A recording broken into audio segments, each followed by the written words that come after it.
The stars had always seemed quiet, peaceful even. For centuries, civilizations across the galaxy thought Earth was just another primitive planet, a blue rock tucked in a backwater system, with nothing more than wildlife and weak, emotional bipeds struggling to survive. The Galactic Order had thousands of reports about Earth, unremarkable, inhospitable to advanced culture, no immediate threat. That was their first mistake. Captain Zier of the Ulard Dominion didn't want the assignment.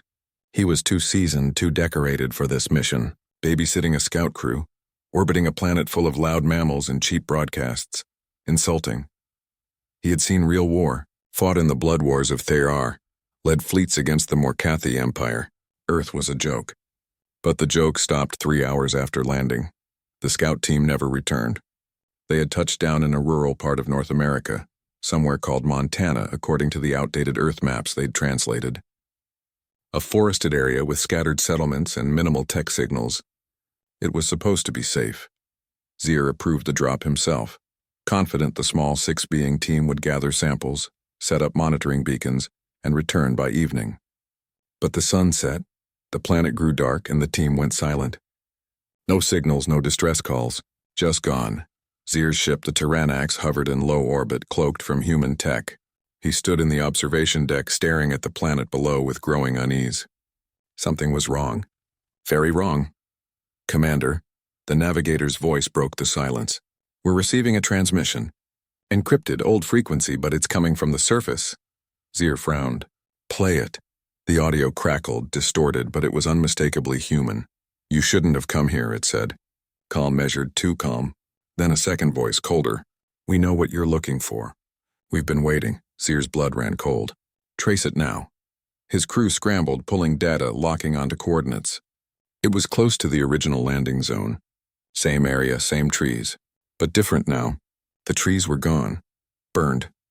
"Captain," the tactical officer said, eyes wide. "The scout ship. It's been dismantled. No sign of the team. But there's something else." A holographic image projected above them. A crude but efficient structure built from the wreckage. Barriers, perimeter sensors, cameras, and standing among it all were humans armed ready. "They turned our own tech against us," Zier muttered. "In under a day." "No species is that fast," the officer whispered. "Unless," Zier issued the order himself. "Retrieval squad. 10 of their best. Stealth armor, plasma rifles, neural dampeners. In and out, quick extraction." Only 2 made it back, and they weren't unscathed. One was missing a leg. The other, his mind shattered, eyes hollow, muttered nonsense over and over. "They smiled while they killed us," he kept repeating. They smiled like they were made for it. Zier finally began to understand. Earth wasn't primitive. It was hiding, waiting. A planet of apex predators that had evolved not to hunt animals but each other. For thousands of years, war wasn't just a necessity. It was a culture, a religion, a drug. Humans weren't peaceful. They were perfected violence. And someone, some group was still watching. The messages didn't stop. Each one clearer, more direct. "You want a war?" the human voice said. "Then welcome to hell." The alien council didn't believe him. When Captain Zier transmitted his emergency report back to the Ulard Dominion's High Assembly, they accused him of exaggeration, of letting a few skirmishes rattle his judgment. Even after seeing blurry footage of humans building kill zones from alien wreckage, laughing as they hunted the squad like prey, the council dismissed it as an anomaly. Primitive aggression, they called it. Unrefined tactics. Zier knew better. He had seen dozens of species fight. He knew the difference between chaos and calculated violence. What the humans did wasn't panic.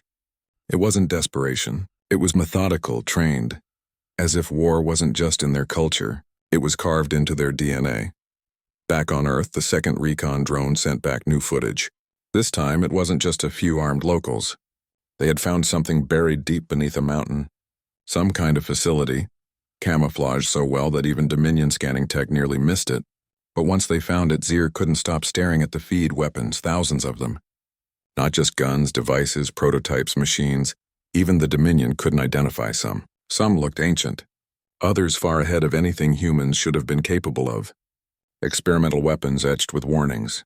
Handwritten signs reading Project Doomspill and for use only if God abandons us. And people, humans in uniform working around the clock. "Sir," said a technician, voice shaking. We ran a comparison on the symbols found on their uniforms. It matches data from Earth's own archives, military emblems, but this isn't official. This group doesn't exist in their public databases. Zier's eyes narrowed. Then who the hell are they? The technician hesitated. We believe they call themselves the Bastion, a rogue defense faction, hidden, autonomous, possibly centuries old. How many are there? We don't know. The signals are spread across multiple continents. It's possible there are dozens of these facilities. Zier stood in silence, staring down at Earth like he was seeing it for the first time. Not a weak planet, not a backwater, a weapon cache. He finally understood why they hadn't been discovered before. The humans weren't reckless. They were patient. Every war, every revolution, every civil collapse hadn't broken them. It had refined them, hardened them. Suddenly, the ship's alarms blared. "Unidentified object approaching," shouted the navigator. "It's coming from Earth." Zier turned toward the viewport just in time to see it. A single missile burning hot through the vacuum, screaming toward their orbit. They didn't think humans could launch that fast. "They were wrong. Shields up," Zier barked. The impact rocked the Tyrannax, sending half the crew crashing to the floor. Lights flickered. Fires broke out across the engineering deck. It wasn't just any missile. It was designed with Dominion tech, modified, upgraded. How had they gotten access? Then he remembered the first scout team. Their gear, their weapons. Humans didn't just kill. They learned. "Return fire?" His second-in-command asked, blood trickling from his brow. Zier hesitated. His pride wanted revenge. His training screamed for a counterstrike. But something deeper held him back. A primal fear that the more they pushed, the more humans would reveal. And if this was only the beginning? "Not yet," Zier said, his voice low. "We're not just dealing with another species. We've awakened something old, something made for war." There was silence across the deck as his words sank in. Then a new message flashed on the central screen. Another Earth transmission, this time video. A man stood in front of a ruined scout pod, a Dominion rifle slung over his shoulder. Mid-40s, calm eyes, tactical gear, smiling. "We've read your history," he said. "You fight for conquest, for power, for ego." He stepped forward, gaze cold and steady. "We fight for the thrill of it." The screen went black. For the first time in his long, blood-soaked career, Captain Zier felt fear. The Dominion fleet arrived 2 days later. 10 ships armed to the teeth, each one capable of leveling cities.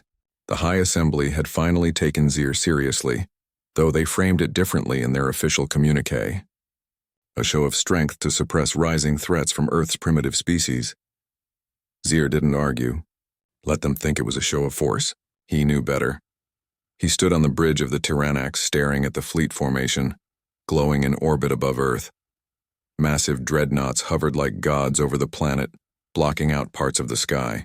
To the average human looking up, they'd seem like new stars, or omens, but the humans weren't looking up in fear. They were preparing. "We've intercepted over a dozen human military broadcasts," the communications officer reported. "Encrypted at first, but now they're wide open, almost like they want us to hear." Zier's jaw tightened.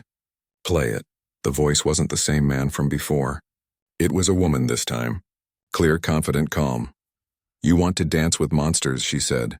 "Then come closer. We don't bite unless you beg for it." Her voice was followed by coordinates. A challenge. The Council ordered a tactical strike, a single city chosen for its remote location and low civilian density. They wanted a clean message. Submit or burn, Zier didn't bother arguing. He had already warned them. The Dominion didn't listen to warnings. They only learned through blood. The dreadnought Valkyrian was selected to fire. It charged its plasma array and released a sun-sized beam toward the coordinates Earth's transmission had given. The city vanished. At first, the Dominion cheered, until 30 minutes later when the Valkyrian went completely dark. No communication, no response, not even a distress ping.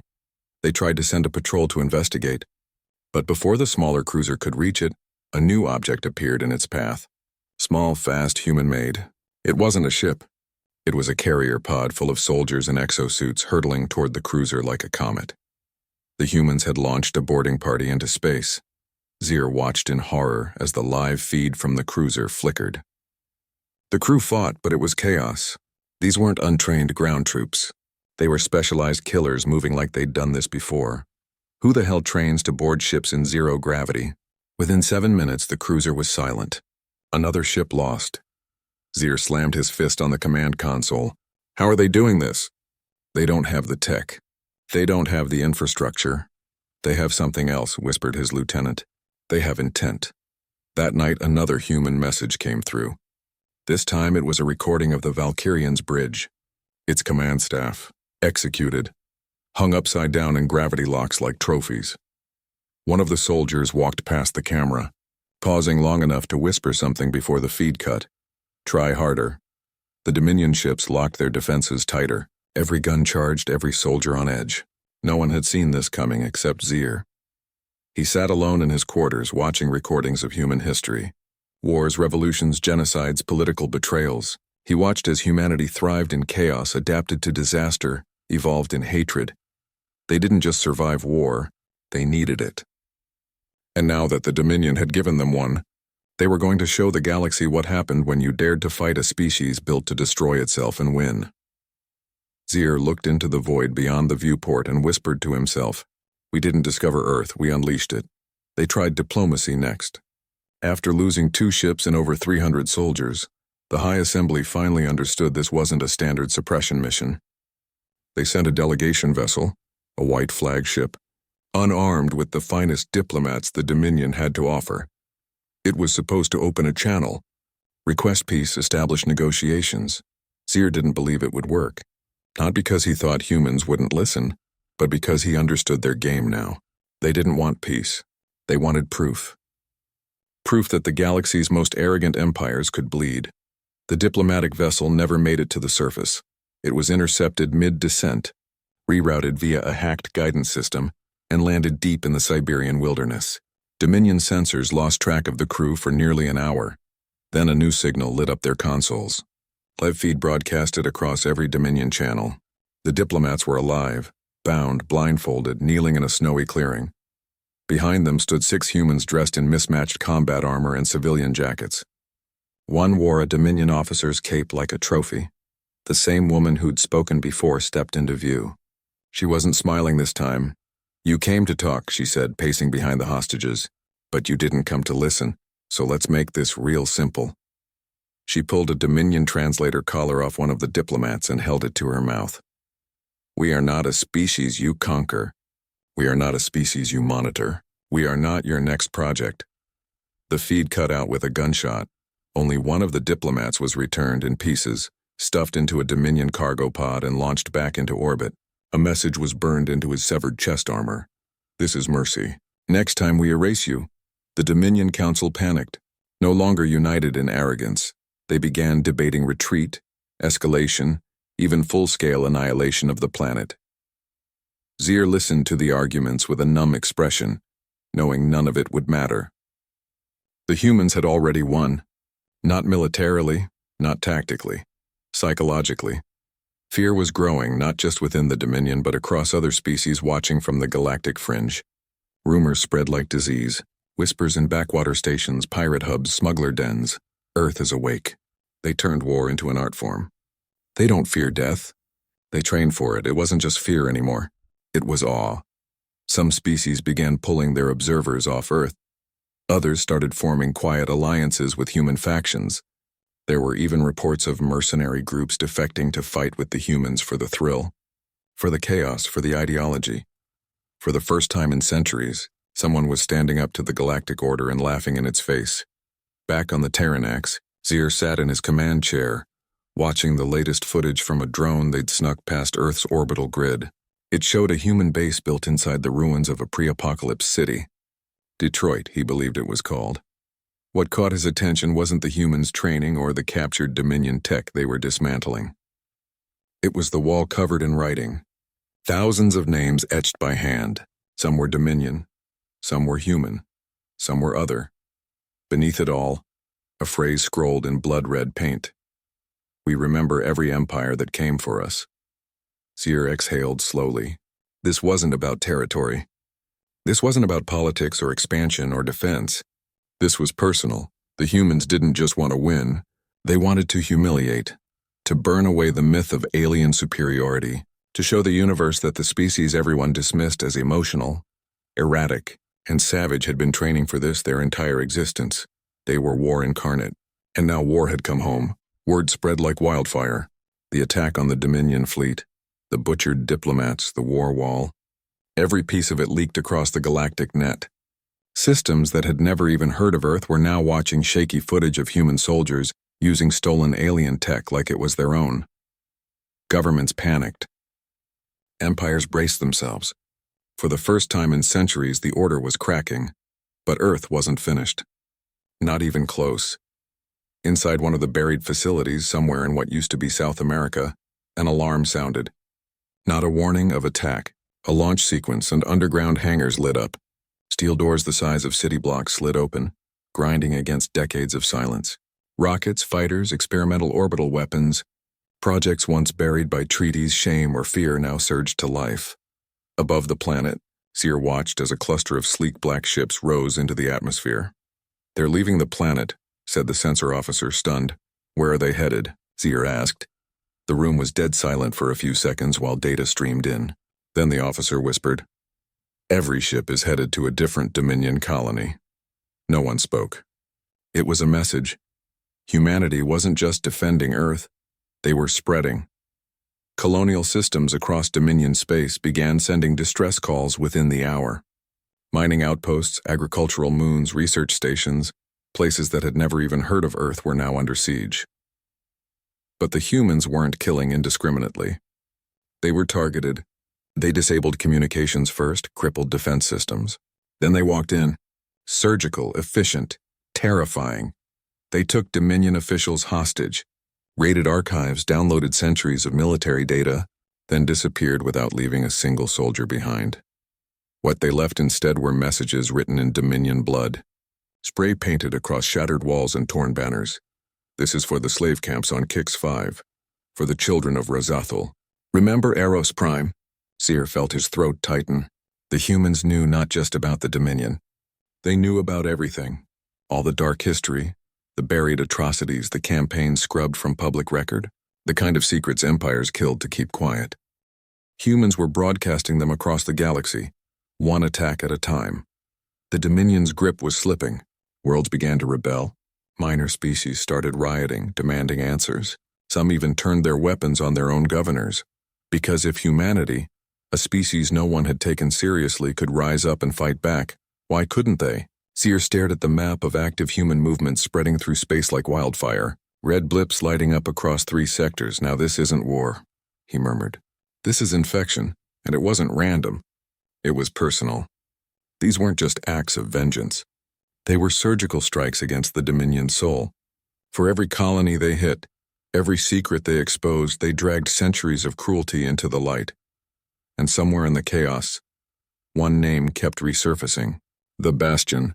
They weren't rogue anymore. They were leading. Every strike traced back to them. Every encrypted feed, every target.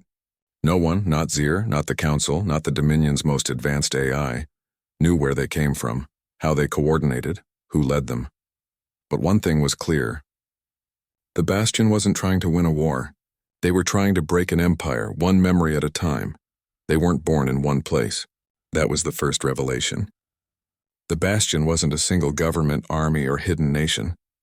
It was a collective, a mosaic of the broken, the forgotten, the betrayed. Soldiers who'd been court-martialed for questioning command. Scientists blacklisted for refusing to weaponize their research. Survivors of Dominion Black Ops programs. Even civilians whose homes had been accidentally bombed during peacekeeping missions. They came from everywhere. And they had one thing in common.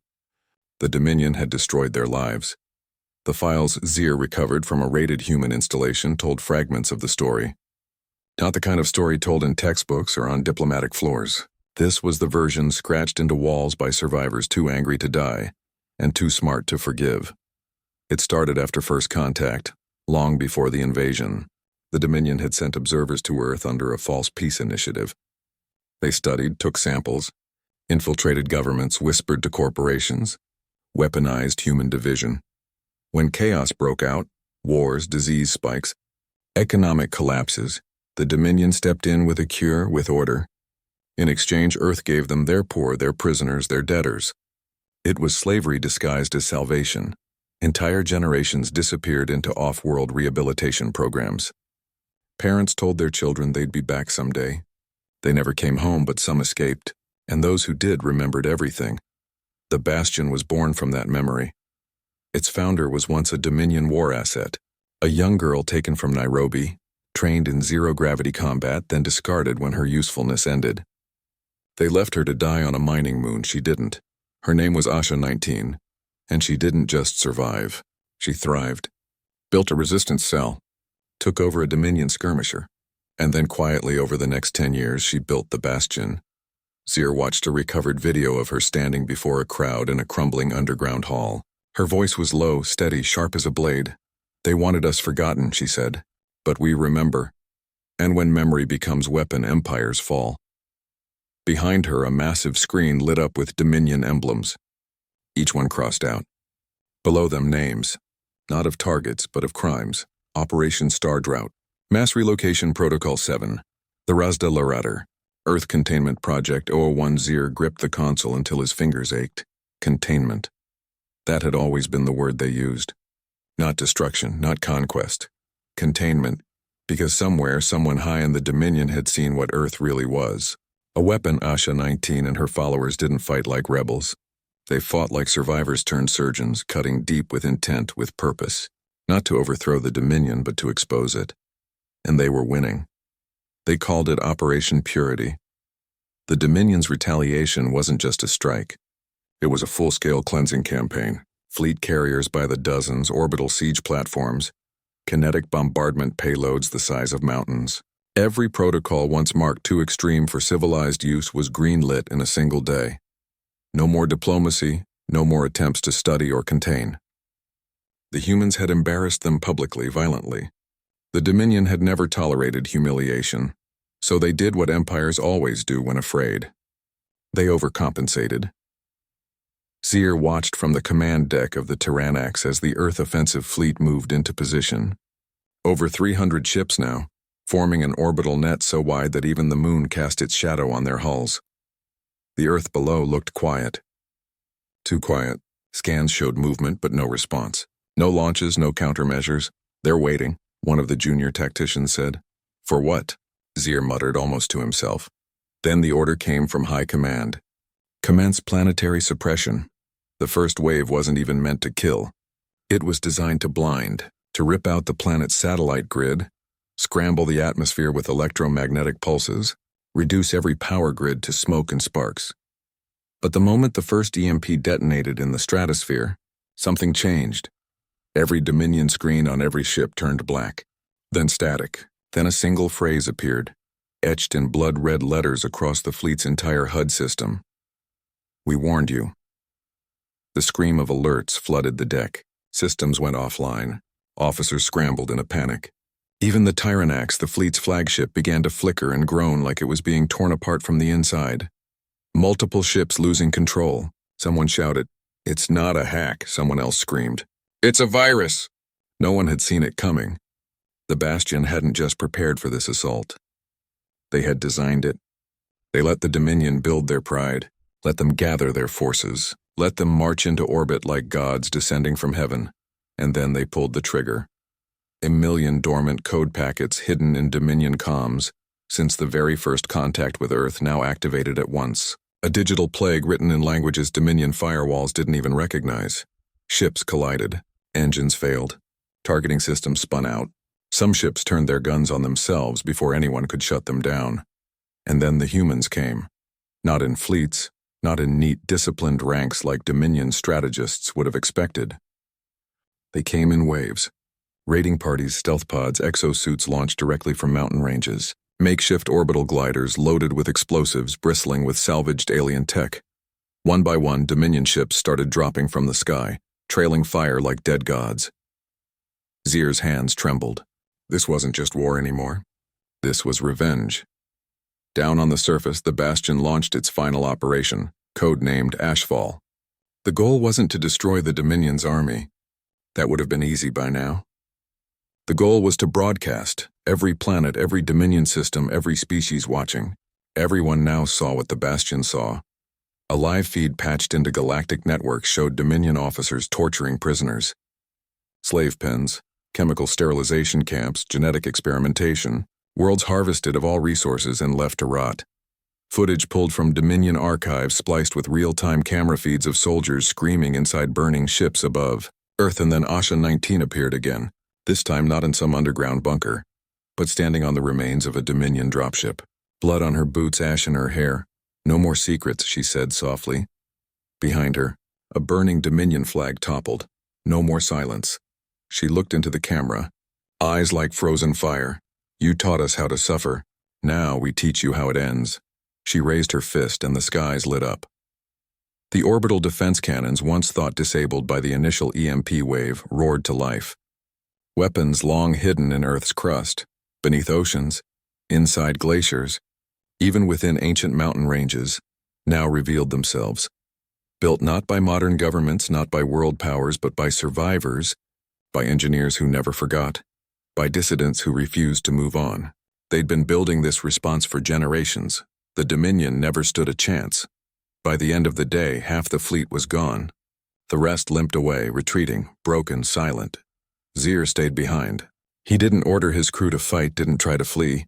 He stood on the bridge of the Tyrannax, watching Earth slowly rotate beneath him, and whispered to no one in particular. "We created this. We made them monsters." And somewhere deep in his soul, he knew they had only seen the beginning. The war was over, but the galaxy wasn't at peace. What was left of the Dominion scattered like ash in a solar wind. Systems that once flew their banners burned them in public squares. Colonies that once bowed at their feet now hunted their governors in the streets. The empires didn't fall with a grand explosion. They rotted fast and from the inside, but Earth didn't celebrate.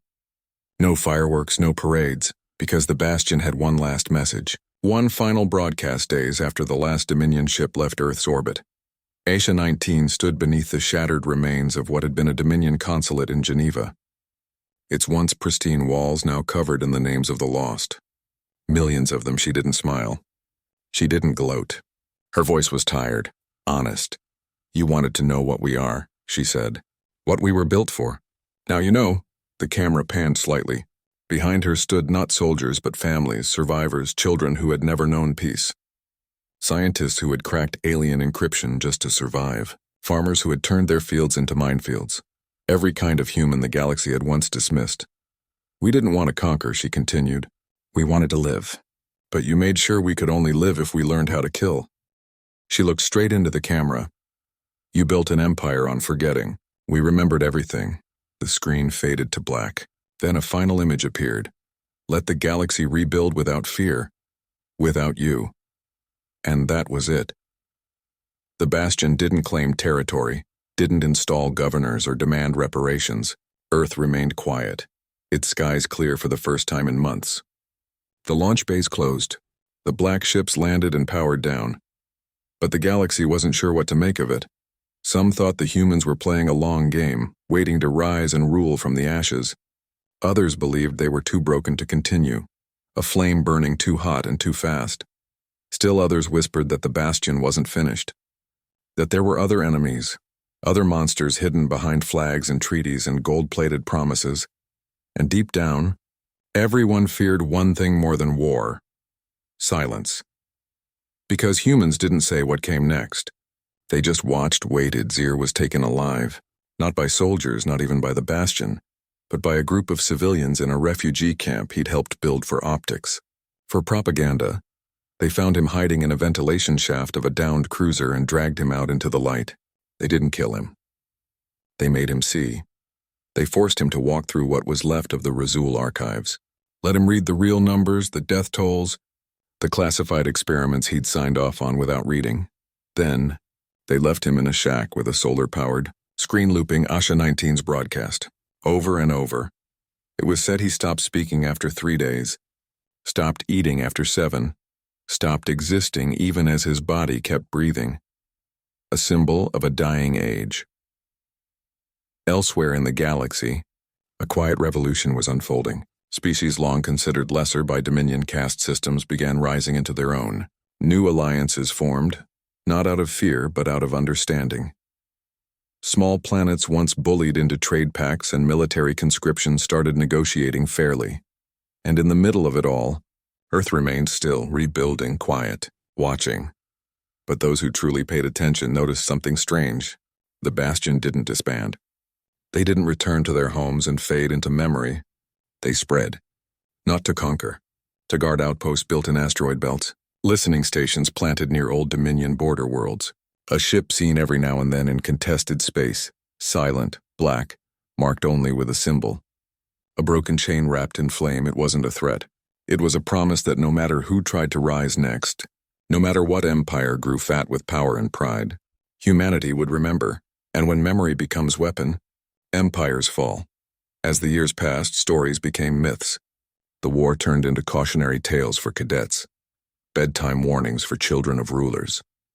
And yet, those who had seen the humans never forgot. Not their weapons, not their technology, not the look in their eyes. Because when the galaxy had tried to break Earth, it had only revealed what humans truly were beneath the surface. Not diplomats, not allies, not even rebels. They were scars turned into strategy. Pain turned into precision. War made flesh, and though peace bloomed in the galaxy again, it bloomed under the long, cold shadow of a species no one would ever underestimate again, because now everyone knew the terrifying truth. Humanity wasn't just made to survive war. They were built for it perfectly.